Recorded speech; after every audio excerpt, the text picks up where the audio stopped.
So SoC Labs is a academic community focused on SoC design around the ARM ecosystem.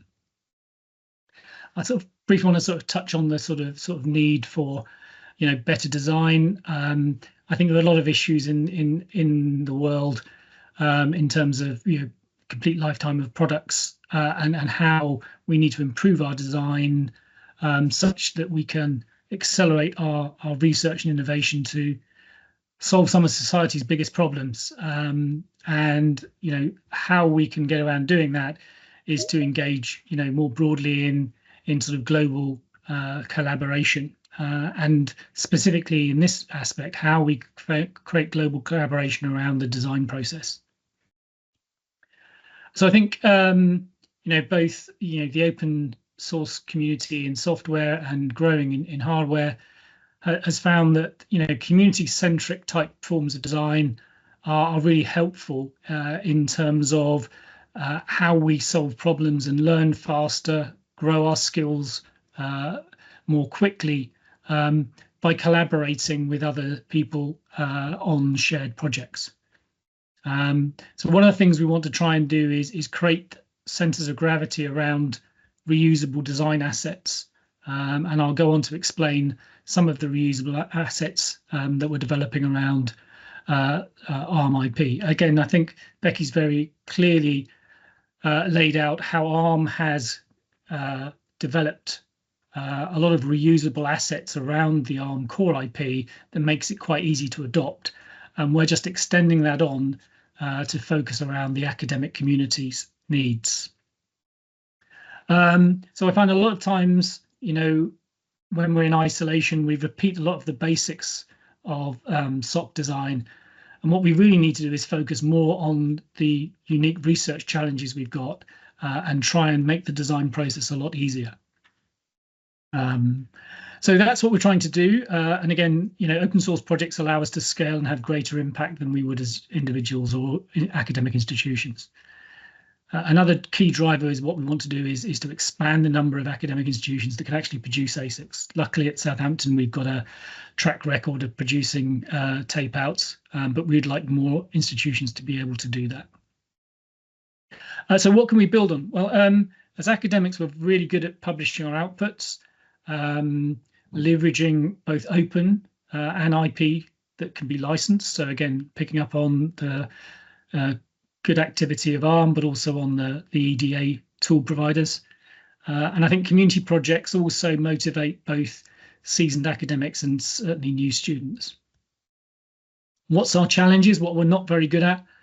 We've got a good culture of publishing, but we're not very good at active reuse. So we end up with a lot of zombie IP and projects.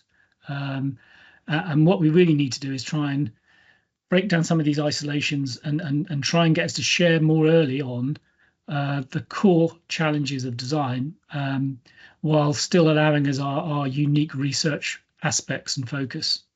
So again, what we're trying to do is get more students and more researchers with proven skills and end up with better SoC outcomes. I think you've heard about ARM academic access.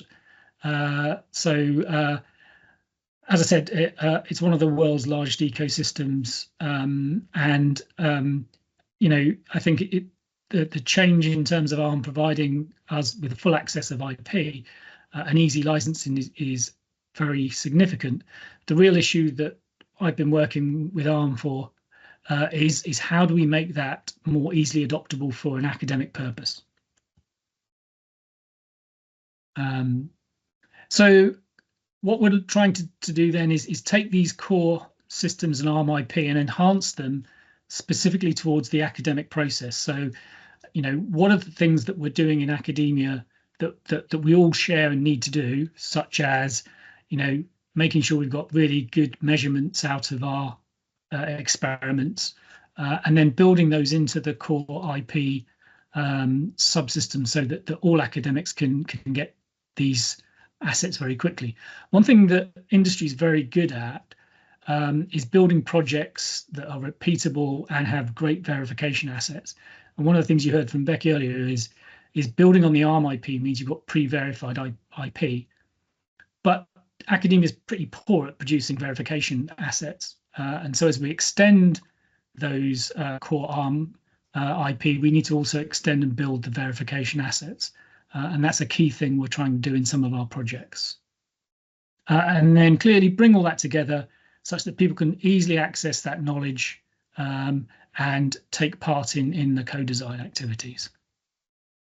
Again, we're talking about SoC Labs, we're talking about ARM, we've got CMC who are helping us with the core. Actually, there's a growing ecosystem around the whole semiconductor industry trying to address the skills challenge, which we're all part of. And so bringing together a combination of ARM IP, but also the tool vendors, the EDA tool vendors, and the people that can get us access to silicon is really important. So it's a collaboration of a lot of people, both industry and academia. So where are we? We have about 80 plus institutions working within SoC Labs, again, across different countries. We've got currently 20 active projects, 2 tape outs that we've recently done with our nanoSoC design on 65 nanometer, and 2 that we're currently looking to tape out on 28 nanometer. But the key thing about SoC Labs is actually getting everybody to communicate, share, and collaborate. So this is a great example of, we put out our sort of SoC design, and Meredith comes along and says, oh, there's a slight issue here, and we all learn from it and move the whole thing forward. So the key thing is about communicating and collaborating. So I want to sort of get on to sort of a bit of technology in terms of how we work at SoC Labs. The key thing we found is that a lot of academic projects get to an FPGA result, but then struggle to take that onto a full silicon tape out, such that they can move from simulated results and simulated measurements to actually getting real physical silicon measurements, which is sort of more important if we want to get to some of the tier 1 academic publications. So we built this reference design initially for an entry level called nanoSoC. It builds on the ARM M0 design, but again, really focusing on a couple of specific areas and building out the IP. So again, improving the debug support slightly and building some DMA engines to be able to drive custom acceleration logic. So there's a lot of interest in AI and ML and building custom accelerators. So we started off looking at that particular scenario. But again, what we're trying to do is build the infrastructure to allow people to just focus on their custom accelerator or their custom compute logic. So this is nanoSoC, and again, we're targeting slightly different academic purposes. So nanoSoC is really an entry system, and it's a really good design to get into ASIC design if you've not done that before. We targeted a quite low cost of fabrication. So the accelerator that we've taped out are both around €5,000 to tape out the actual die. There's then some packaging costs on top of that, and obviously the accelerator board. But that whole thing can be done for less than €10,000 in terms of getting a proven silicon custom accelerator out. We're currently working on this year a sort of mixed signal aspect. So in terms of bringing on things like analog to digital converters and PLLs and the types of subsystem that you would need to build a sensor subsystem, and also looking at improving both the off-chip comms and also how we control energy within the die such that we can get very accurate measurements of the scientific research that's going on. So this is the type of process we're trying to do in terms of making it much more easy to adopt for academic purpose. So how do we do that in a little more detail? So again, if you load the ARM IP into your FPGA, you tend to rely quite heavily on the programming subsystem of the FPGA fabric. So it does a lot of great things for you while you're prototyping. But it cuts you off because you then don't have that synthesizable IP when you move to a full ASIC flow. So what we have done with nanoSoC is build out from the core ARM IP to provide all the things you would need in terms of a socket and driving the pad ring, such that you can instantiate that in your FPGA environment, still use the FPGA environment and the programming logic to drive that to verify it. But when you move over to an ASIC flow, you can then replicate that IP straight into your ASIC design. So then that's how you can pick this up in terms of a full design that you can take all the way through to ASIC, but you can verify it in the same way that you previously did in your FPGA, but the logic's there and the IP's there to take it full through to an ASIC tape out. So that's the underlying nanoSoC, and now what we're doing is extending nanoSoC to provide the peripheral support that extends on from the ARM IP to allow us to create sensor subsystems, which is our current focus for this year's sort of contest. And that includes, as I said, the ADC and PLL plus some additional logic to be able to create sensor subsystems. So that's nanoSoC, and that focuses on a sort of entry-level type subsystem. Obviously, we have a large portfolio of ARM IP within AAA that we can use. We're trying to focus on sort of three sort of areas to build, again, these extendable sort of subsystems that are focused on academic use.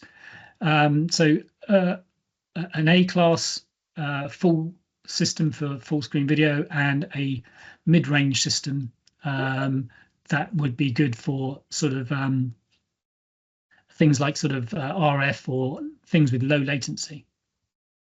So we're working on, again, another reference design called megaSoC, which is a full A-class system. And the needs of an A-class system are much more complex. They're really targeted more at research projects and a small team, just from the effort you need to tape out this type of class of system on chip design. So again, they're more focused on the high-end research projects. There are very few A-class tape outs in academia. We would like to encourage more A-class tape outs across academia. One of the key challenges is actually the cost of memory. So as you build out these types of systems, the cost of memory in fabrication can be quite difficult. So giving you a sort of example, an extra megabyte of on-chip memory costs around another 10k euros. But that megabyte memory is replicated across all of the dice. When you use a multi-part wafer service to tape out, the minimum order size is 100 dies. If we use that memory as chiplets, then we could get 100 megabytes of memory, and we could then reuse that in our design. So one of the things we're looking at to lower the cost of fabrication for academia is to move to a chiplets-based model, whereby we can add on megabytes of RAM at a quite low cost.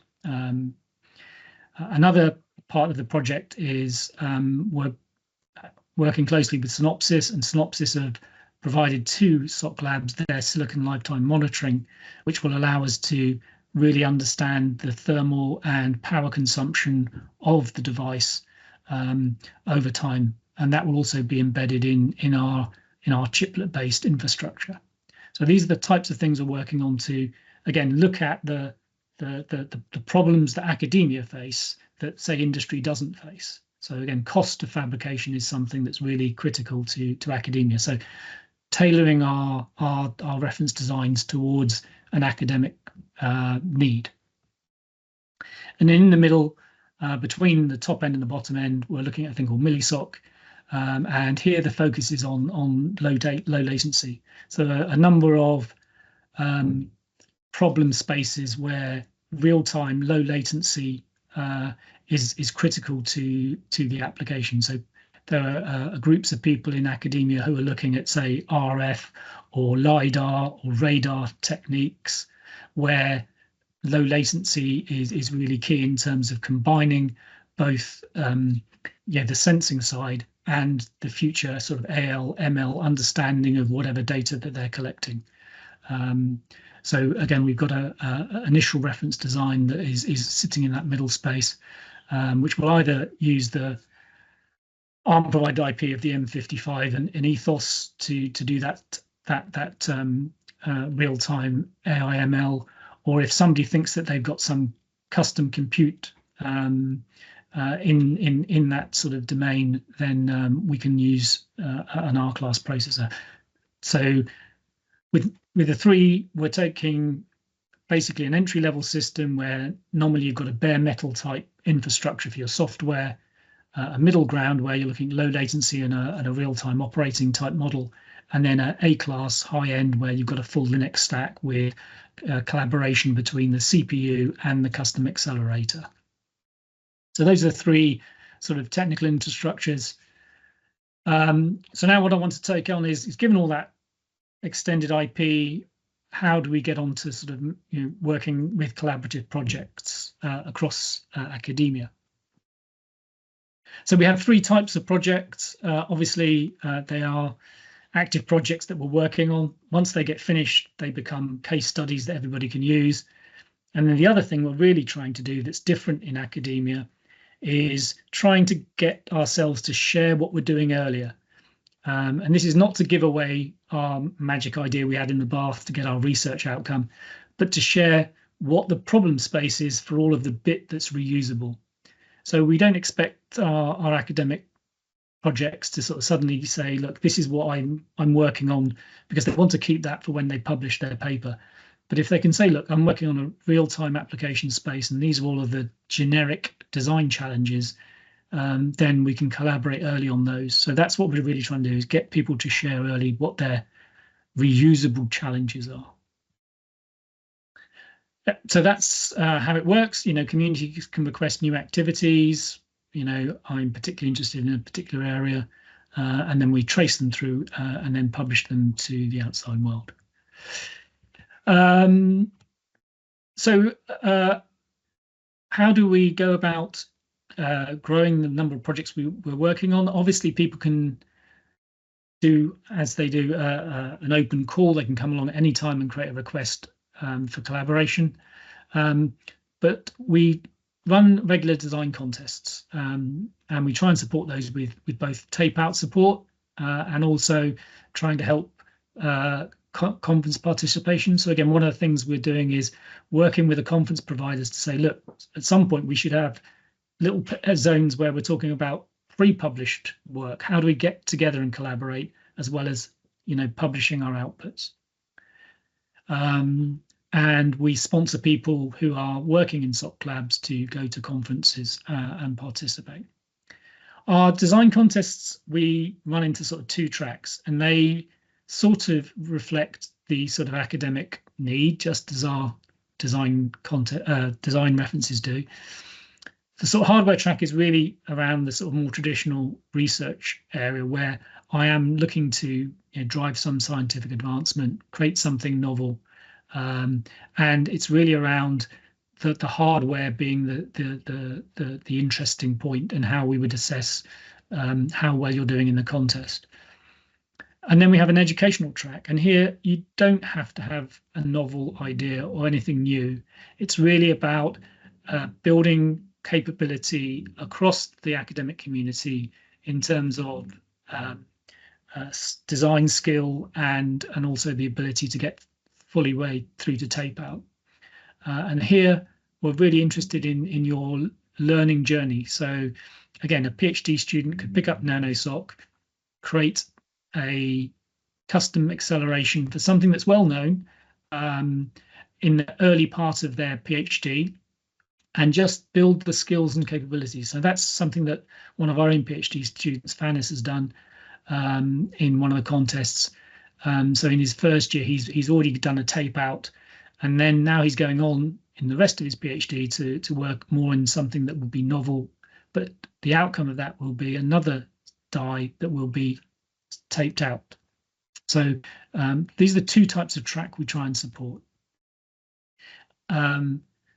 So in our 23-24 contest, there were a lot of the contestants were interested in AI, machine learning, and custom accelerators. And I picked out two examples.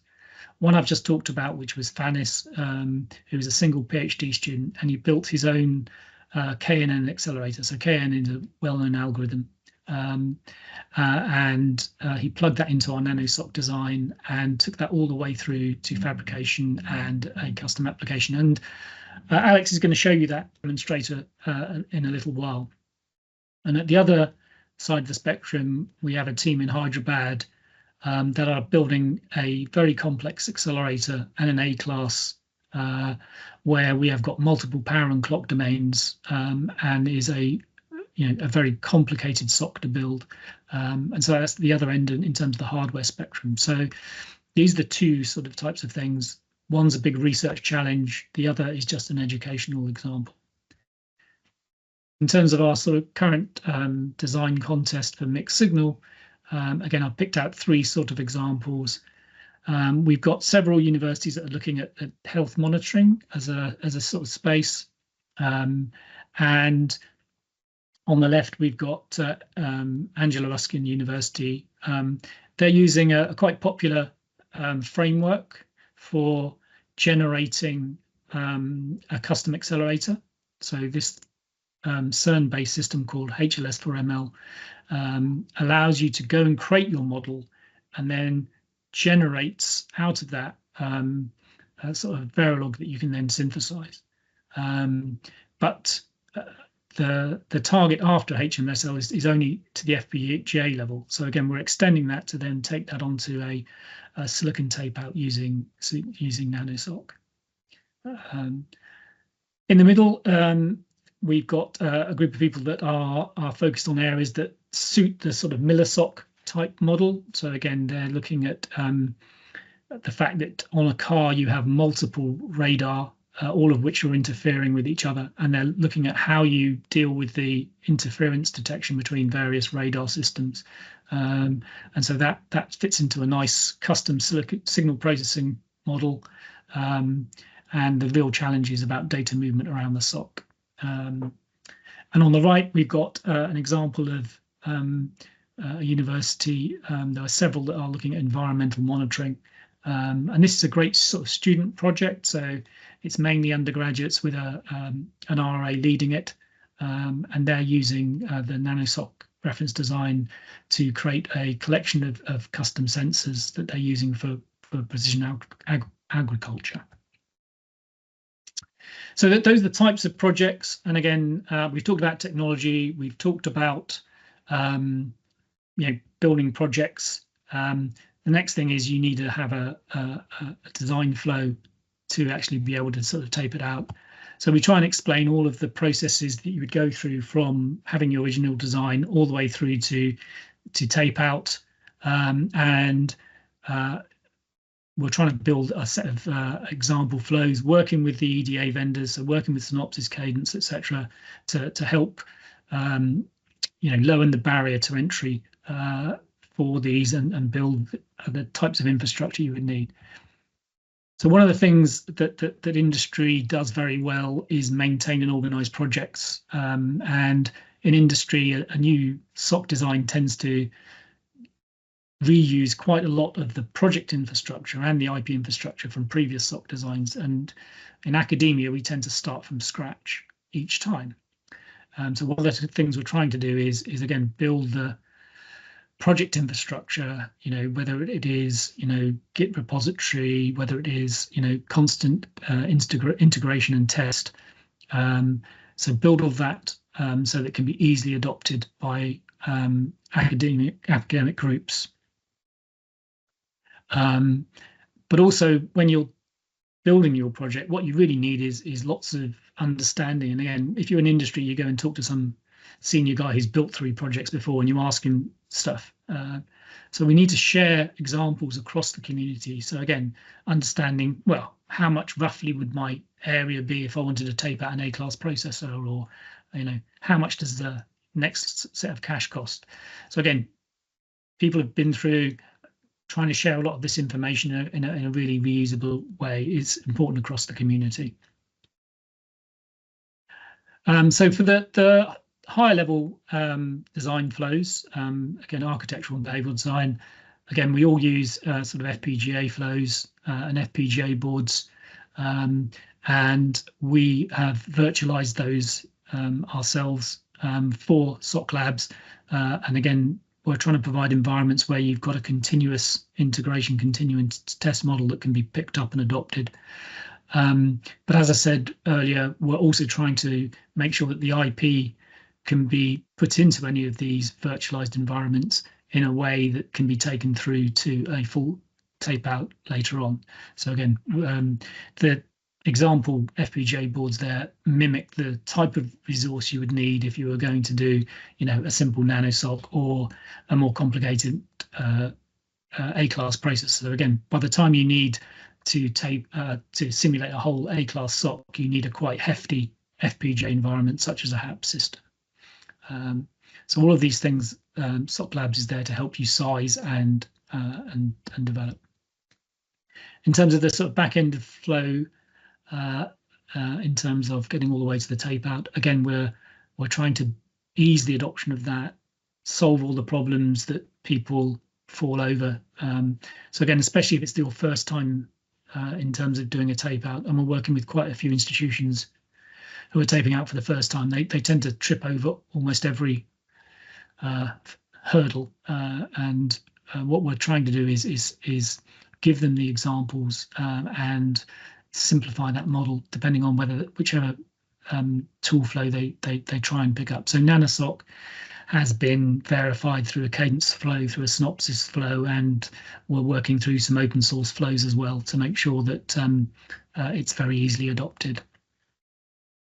We also work hard to try and ensure that the simulation and verification environment throughout the process is the same, and you can reuse the same assets. So the same verification assets that you build to test on FPGA are the same types of assets that end up in physical design verification and also get run on the test boards. So how do you get involved? So one of the things we're trying to do, obviously with workshops like today, is to work with different groups. So I'm pleased to sort of say that we're launching today sort of specific design contest focused on Canada and North America with support for a tape out and conference. Again, I've talked to you about the two tracks.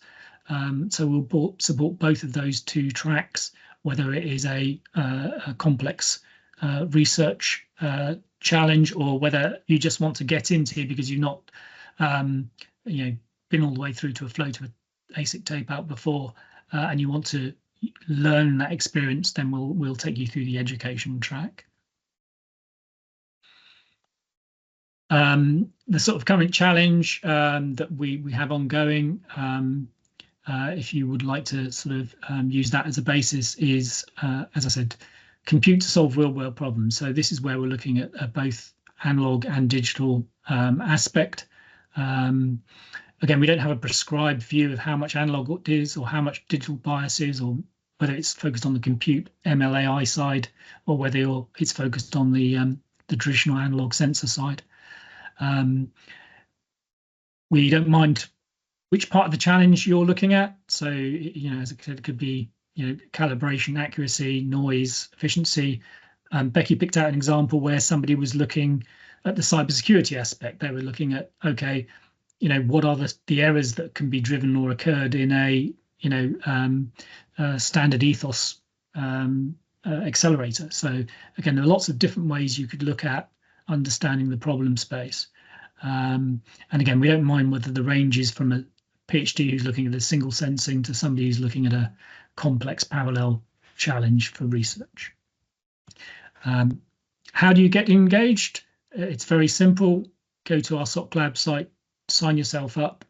You only need a very simple description of the project concept, 350 words and an image to describe it. Then, we can help you and work through any particular challenges you might have in terms of adopting the ARM IP or building that project on. I'm sort of pleased to say on the environmental side, at least 3 universities have joined together to collaborate because they've each seen that each of them are tackling part of the problem, and so all of them coming together, really helps and benefits each of them. So we're keen. It's probably the first contest where you get more points for collaborating than competing, is what I'd say. And then as you go through the contest, you can simply add the milestones based on the design flow stages, and just add the narrative of how you're getting on and working with us and sharing that with the community. So I think that's trying to sum everything up. That's SoC Labs. Again, we're trying to ease reuse, raise skills, and expand the number of academics that can produce high quality SoC designs and skills. And we're supported by ARM, the EDA vendors, and the Semiconductor Education Alliance. Thank you. Great stuff. So in the spirit of making academic system-on-chip projects easy, my colleague Alex Su is going to show you some applications and demos of both reference designs from SoC Labs and the application of ARM Academic Access IP. So take it away, Alex.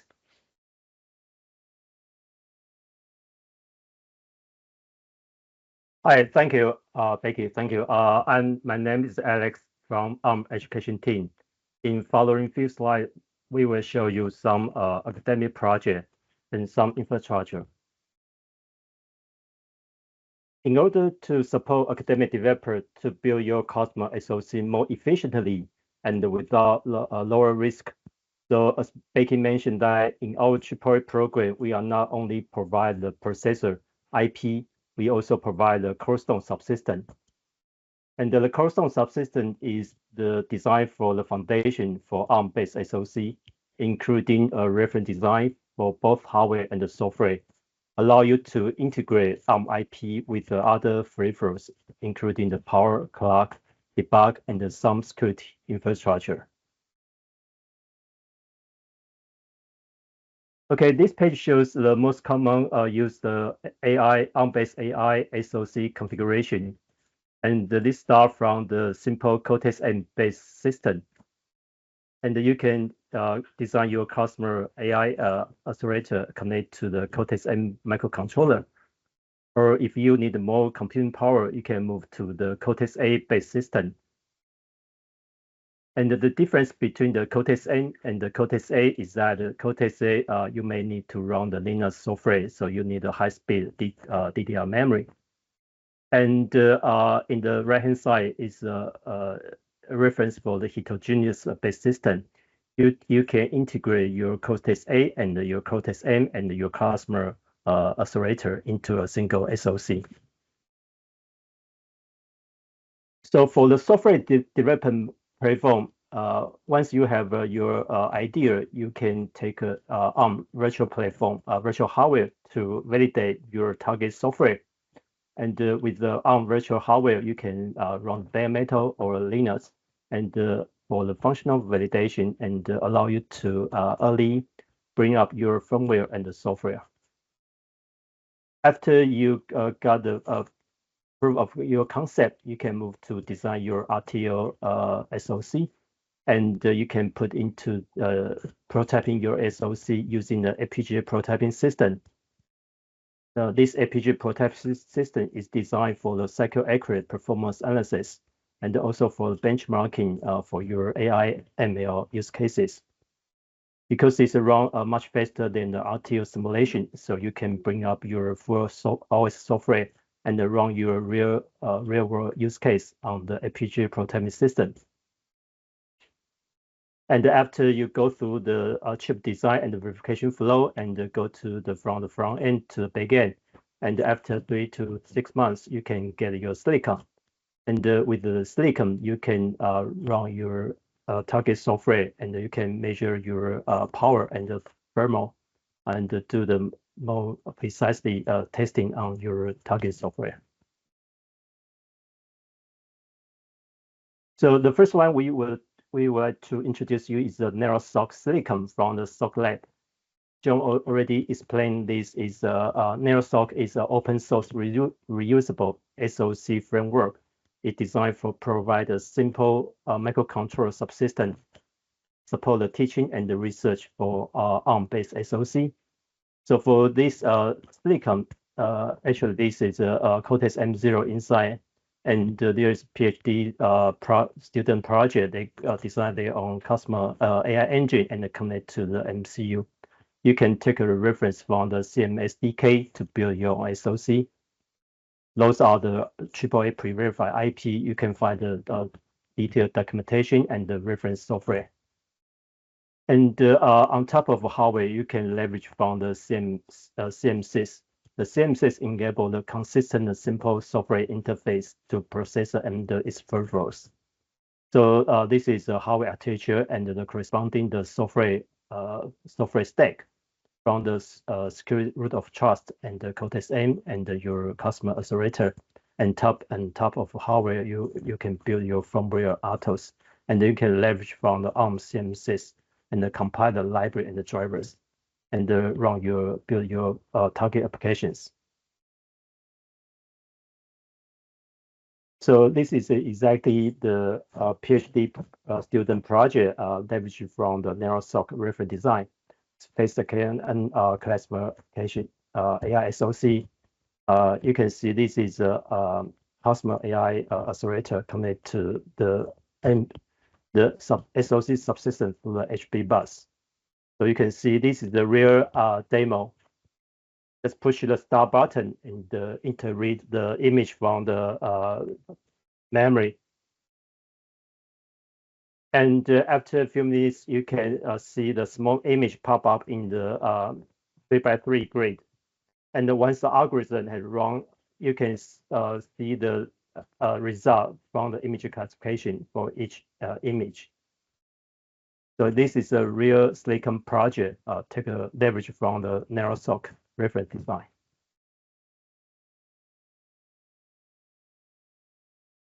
And the next, we will show you the Cortex M and the Ethos U SoC, how we run prototyping this SoC on the ARM virtual hardware, fixed virtual platform. In this hardware architecture, there is a Cortex M55 MCU, and there is a Ethos NPU from ARM, or you can design your customer AI accelerator connect to the Cortex M microcontroller. And we will run the target software not using any silicon or FPGA. We will run the application software on the virtual hardware. So this design is taken leverage from the Crowstone 300 subsystem. It equipped with the Cortex M and the Ethos U. And on the top of the hardware, you can leverage the CMS NN optimized low-level kernels. And if you you use the Ethos U NPU, you can use the open source NN model compiler for the Ethos U. So you can translate the popular, for example, popular Euro models into the specific format Euro models for the Ethos NPU, and build your own vision applications and run on top of the virtual platform. So this is a demo around the Euro VA models on virtual hardware. So first of all, you can download the virtual hardware and deploy it in your desktop, either for Windows, Linux, or Mac. And you can use the toolchain convert your popular models and using the ARM compiler to build your applications. And you can run the execute binary on the virtual platform. So you can see this is exactly the same as we test in the silicon. So there is a simple UR interfaces. You can take your input options, and after they do the object detection on the input image, it will show the result on the real image.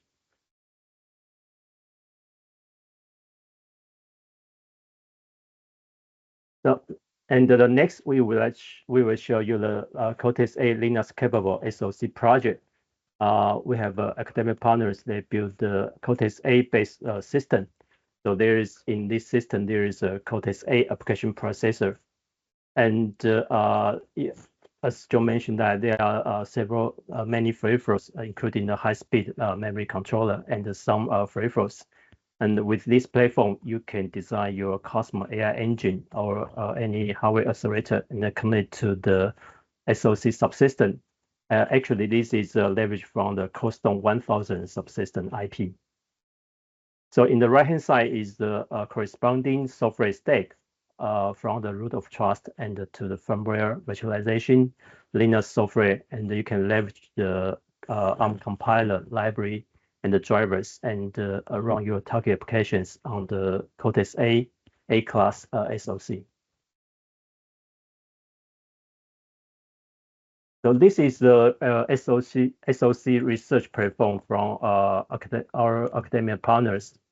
And you can get a peer support from the SoC Lab. This is a pre-built hardware and the software workflow, and also providing the FPGA implementation reference flow. With this FPGA, it integrates with some high-speed I/O, such as the DDR necessary to run the Linux OS. And if you working on the AI vision applications, you might need the MIPI for the camera. And also they are equipped with some high-speed I/O, such as the gigabit PCIe and so on. And with this prototyping system, you can test your hardware design and deal with the real-world data. So the use case will be you can use this platform for the functional verification and validate your boot code and OS bring up. This research platform is also dedicated for design for the performance analysis. You can use this for the SoC architecture exploration. You can decide the number of the CPU cores you need to design for your project, and how many the cache size, and what is the bus architecture. And also you can do the hardware and the software design partition on this prototyping system. So with this FPGA prototyping system, actually you can leverage from the ARM compute library and many low-level library. You can run the EuroVA models on this FPGA prototyping system. So this is the real demo. The FPGA prototyping system is deployed on the cloud. You can do the remote access to this FPGA. And you can download your custom design bitstream into the FPGA, and the processor can run the Linux OS. On top of the Linux OS, there support Python.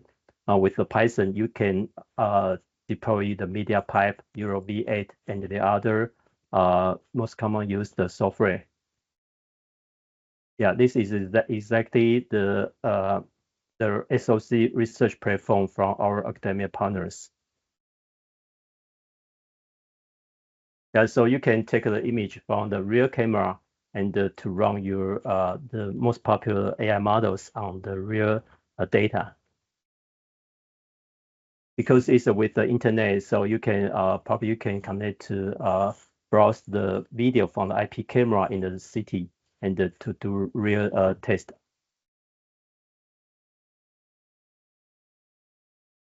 Okay, also you can simply to take a try on the ARM compute library. You can do the classification of object detection. So you can find more project on the SoC Lab website. Okay, so this is all from my part. Thank you. Back to you. Thank you, Alex.